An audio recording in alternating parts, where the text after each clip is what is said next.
மாண்புமிகு பேராசிரியர் அவர்களே, நூலாசிரியர் எஸ். விராஜன் அவர்களே, பிஐடி பல்கலைக்கழகத்தின் துணைவேந்தர் அவர்களே, இணைவேந்தர்களே, பேராசிரியர் பெருமக்களே, இந்த விழாவிற்கு வருகை தந்துள்ள வழக்கறிஞர் சம்பத் அவர்களே மற்றும் பல்வேறு அரசியல் இயக்கங்களை சார்ந்த பெரியவர்களே, பேராசிரியர் பெருமக்களே, மாணவ மாணவர்களே, பத்திரிகை நண்பர்களே, அனைவருக்கும் வணக்கம். இங்கே நம்முடைய வரவேற்புரையாற்றிய திரு நாராயணன் அவர்கள் எடுத்து சொன்னதை போல ஒரு முக்கியமான விழாவாக இதை ஏற்பாடு செய்திருக்கின்றோம். இதை 3 விழாக்களையும் ஒன்று சேர்த்து நடத்துவதாகவே நான் நினைக்கவில்லை. முதல்ல பேராசிரியர்கள் வர வேண்டும், தந்தை பெரியார் அவர்கள் சிலையை திறக்க வேண்டும் என்று கேட்டுக்கொண்டோம். அதற்கு பிறகு கட்டி முடிக்கப்பட்டிருக்கின்ற இந்த புதிய பெண்கள் விடுதி 23 கோடி ரூபாயில் கட்டி முடிக்கப்பட்டிருக்கிறது. ஒரு 1500 பேர் அறிந்த விடுதியை அவர்களை திறந்து வைக்க வேண்டும் என்று முடிவெடுத்து அதையும் கேட்டுக்கொள்கிறோம். ஏற்கனவே வேலூரில் வெளியிடுவதாக திரு எம்எஸ்வி அவர்கள் எழுதிய நான் கண்ட அண்ணா என்ற புத்தகத்தில் அவருடைய பழகி அதில் அண்ணா அவர்களாலே தேர்ந்தெடுக்கப்பட்டு ஹோம்லேண்ட் பத்திரிகையின் துணை ஆசிரியராக அண்ணா அவர்களால் நியமிக்கப்பட்டு அண்ணா வீட்டு பிள்ளையாகவே அவரோடு தங்கி அவரோடு பழகியிருந்த திரு எம்எஸ் நடராஜன் அவர்கள் எழுதிய அந்த புத்தகத்தில் வேலூரில் வெளியிட வேண்டும் என்று நான் கேட்டுக்கொண்டேன். அவர்களும் ஒப்புக்கொண்டார்கள். இதற்கு தனியாக ஒரு விழா நடத்துவதாகத்தான் முடிவெடுத்திருந்தோம். ஆனால் பேராசிரியர்கள் இங்கே வருகின்ற காலத்திலேயே இதையும் பல்கலைக்கழகத்தை வைத்துக் கொள்ளலாம் என்று கேட்டேன். எம்எஸ்சி அவர்கள் விழுந்த முயற்சியோடு ஒப்புக்கொண்டார்கள். அவருக்கு நான் நன்றி தெரிவிக்க கடமைப்பட்டிருக்கிறேன். இங்கே எடுத்து சொன்னதை போல் தேர்தல் நேரம், இந்த நேரத்திலும் நம்முடைய பேராசிரியர்கள் நம்முடைய அழைப்பை ஏற்று இந்த முக்கியமான விழாவுக்கு வந்திருப்பது மகிழ்ச்சி தருகிறது. அவர்களுக்கு நம் அனைவரின் சார்பாகவும் பேராசிரியர்கள் மாணவர்கள் சார்பாகவும் அவருக்கு நான் நன்றியை தெரிவிக்க கடமைப்பட்டிருக்கிறேன். அவர்கள் நீண்ட உரையாற்ற வேண்டும் என்று நான் விரும்புகிறேன். காரணம், எல்லாமே அவருக்கு பிடித்தமானவர்களை பற்றி இன்றைக்கு அவர் பேசப் போகிறார். அவரை நான் மாணவ பருவத்திலிருந்து அறிந்தவர். நான் மேலா கல்லூரிய மாணவனாக இருந்தபோது அவர்கள் அப்போது பச்சையப்பன் கல்லூரியிலே பேராசிரியராக இருந்தார். மேலா கல்லூரிக்கு நிறைய பேரை கூப்பிட பாதிரிமார்கள் ஒப்புக்கொள்ள மாட்டார்கள். ஆகவே நல்ல பேச்சுக்களை எல்லாம் கேட்க வேண்டுமானால் பக்கத்தில் இருக்கிற அந்த கூவமாற்றை கடந்து அந்த பக்கம் போனால்தான் பேச்சை கேட்க முடியும். அப்படி மாதந்தோறும் சென்று வருவதில் நானும் ஒருவராக இருந்தேன். அவ்வப்பொழுது அங்கே அவர்கள் கூட்டங்களில் பேசுவதை கேட்டிருக்கின்றேன்.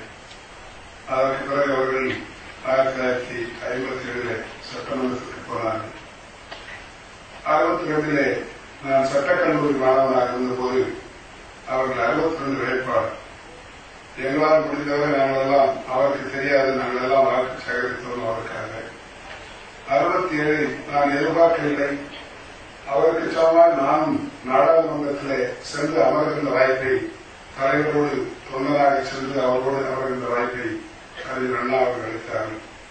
எங்களுடைய குழு தலைவராக, திராவிட முன்னேற்ற கழக குழுவின் தலைவராக அன்றைக்கு பேராசிரியர் பணியாற்றி அவரோடு இருந்து பணியாற்றுகின்ற வாய்ப்பை பெற்றார். அவர் எவ்வளவு கடுமையாக நடந்து கொள்வார்கள், எவ்வளவு இதமாக நடந்து கொள்வார்கள், எவ்வளவு கண்டிப்பாக இருப்பார்கள், அதெல்லாம் பெங்களாதேவர் சொன்னார். அண்ணா கிட்டே கண்டிப்பா இருந்தா எங்கிட்ட அவ்வளவு கண்டிப்பா இருப்பார். நேர்மையாக இருக்க வேண்டும், நாணயமாக இருக்க வேண்டும், ஒழுக்கத்தோடு இருக்க வேண்டும், கட்டுப்பாடோடு இருக்க வேண்டும். அனைத்துக்கும் ஒரு உதாரணத்தை கண்டுபிடிக்குமானால் பேராசிரியர் அவர் வாழ்வே ஒரு முன்னுதாரணமாக நான் எடுத்துக் கொள்கிறோம். அப்படிப்பட்ட அவர்கள் இன்றைக்கு நிறைய நேரம் பேச வேண்டும் என்று நான் என்னுடைய பேச்சை சுருக்கிக் கொள்ள விரும்புகிறேன்.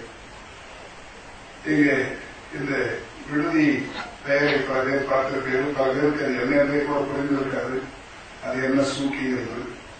நம்முடைய பக்கத்து நாடு அது பர்மா நாடு. இப்பொழுது மியான்மர் என்ற பெயரை மாற்றிவிட்டார்கள். அவுங் சான் என்ற ஒரு மாபெரும் தலைவர் அந்த நாட்டில் இருந்தார். அவர் அந்த நாட்டின் சுதந்திரத்திற்காக பாடுபட்டு அந்த நாட்டின் பிரதமராக இருந்தபோது கேபினட் கூட்டம் நடந்து கொண்டிருந்தது. அமைச்சரவை கூட்டம். கூட்டத்திற்கு இடையிலே சில பேர் புகுந்த அவருடைய எதிரிகள் பிரதமரையும் அத்தனை அமைச்சர்களையும் சுட்டுக் கொண்டிருக்கார். அன்றைக்கு நல்ல காலமாக இந்த அம்மையார் தப்பித்தார்கள். அவருடைய மகள்தான் சூக்கி. அவர்கள் தப்பித்து பின்னாலே அந்த நாட்டிலே ஒரு பெரிய எழுச்சி தலைவியாக வந்து ஒரு கட்சியை துவக்கி 1990 வெற்றி பெற்றார். பிரதமராக பதவியேற்க வேண்டியவர்கள் கடந்த 20 ஆண்டு காலமாக சிறையிலே இருந்து கொண்டிருக்கிறார். 19 ஆண்டு காலமாக. நாம் உலகத்தில் ஜனநாயக நாடுகள் நிறைய இருக்கின்றன. ஜனநாயகத்தை பற்றி பேசுகின்றோம். ஆனால் இதற்கு ஒரு விடிவு காலமே இல்லை. ஒரு நாட்டில் சுதந்திரத்தில் அந்த நாட்டு மக்களின் வாக்குகளை பெற்று மெஜாரிட்டியை பெற்று பெரும்பான்மையை பெற்று அந்த நாட்டின் பிரதமராக வந்திருக்க வேண்டியவர் தொடர்ந்து சிறையிலேயே இருந்து கொண்டிருக்கிறார். ஐக்கிய நாடுகள் சபை இருக்கிறது. பல்வேறு அமைப்புகள் இருக்கின்றன. இதுவரை யார் என்ன செய்தார்கள் என்று நான் சொல்ல முடியவில்லை. இப்படி நிலைமை வந்தது எல்லாம் மறந்திருக்க மாட்டீர்கள்.